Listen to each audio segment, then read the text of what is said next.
Di ba, Eric? Please lang ilabas niyo na ako rito.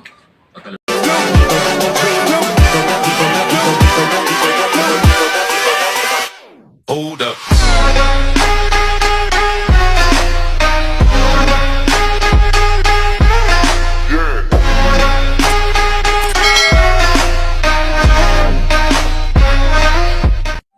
So, hi mga Mamilicious again!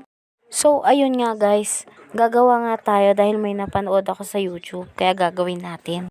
Una natin kailangan ay giniling, itlog, at sibuyas. So, hiwain na nga natin yung sibuyas. Medyo ingat lang ang tingin kasi baka maiyak. Hiwain nga natin ng ganitong sukat. Tapos, ilagay na nga natin dyan. At ito nga ang gagamitin natin. Kasi nga, hindi na kaya ng aking mata. 2 sibuyas ba naman? Yan, ihila-hilain lang natin. Hindi naman para yan sa mga tamad. Para lang talaga yan sa mga ayaw, umiyak. Magbatil na nga tayo ng itlog.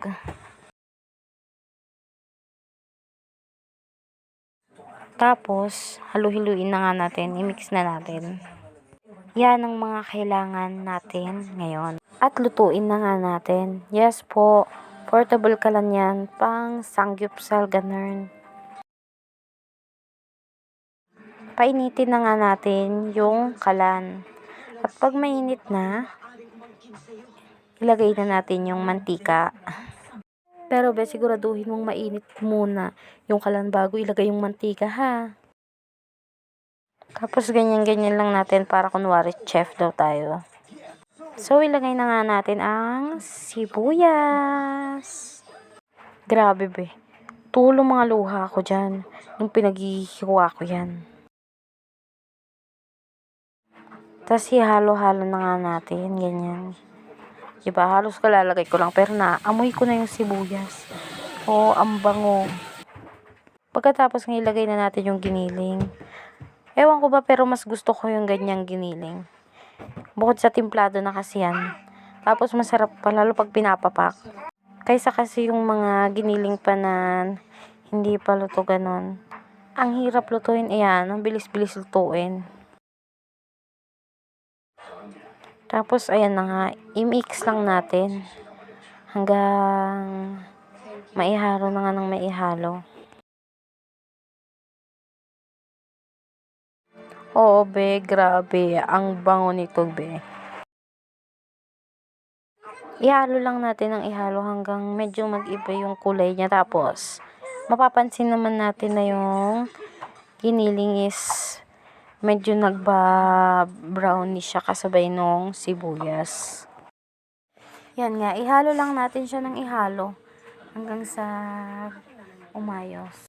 Yan, kunwari, ayus-ayusin pa daw natin para maganda. Then, lagyan na natin ng paminta. Medyo nga napadami yung pagkalalagay ko dito. Medyo buo din yan. Then, ihalo natin para hindi siya mamuo. Then, lagyan natin ng magic sarap o be, para masarap. O be, utak mo. Ilagyan natin ng asin para naman magkaroon ng lasa. Baka mamaya pag tinikman natin ang walang lasa. Then, lagyan na rin natin ng toyo. Ewan ko ba, pero sa napanood ko, wala talagang toyo. Nilagyan ko lang talaga. Kasi trip ko. Balak ko atang magsisig. Ihalo nga lang natin ng ihalo hanggang sa umalo na yung toyo dun sa karne natin. Then, ihalo nga natin ng ihalo hanggang sa mamix na yan. Then, lalagyan natin ng asukal para medyo manamis-namis. Tsaka para pantay din yung lasa. Hindi siya medyo maalat. Gustong-gusto ko talaga naglalagay ng asukal sa bawat niluluto ko para matamis. At para pantay lang rin yung lasa, pantay yung tamis at alat. Then, ilagay na rin natin yung egg for the final.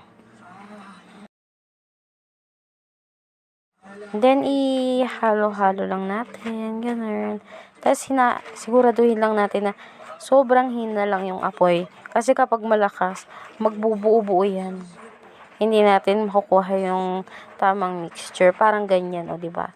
Nagpubo kasi siya kasi masyadong malakas yung apoy ko.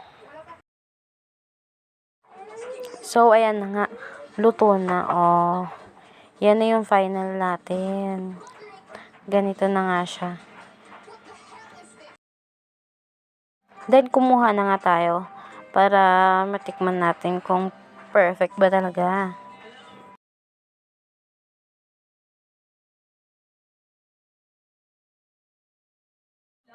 At ayun na nga, luto na siya.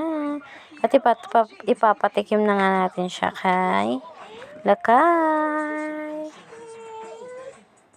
Ayaw niya pa nga daw tikman eh, kasi daw baka mainit. O, ayan o, bindow niya pa. O, ayan. Tikman mo na, sige na. O, sarap na sarap yun ah. Then ako naman yung titikim para malaman ko kung totoo ba talaga yung sinasabi ng Lakay. Ang sarap nga talaga. So, that's it, mga mami delicious. Bye!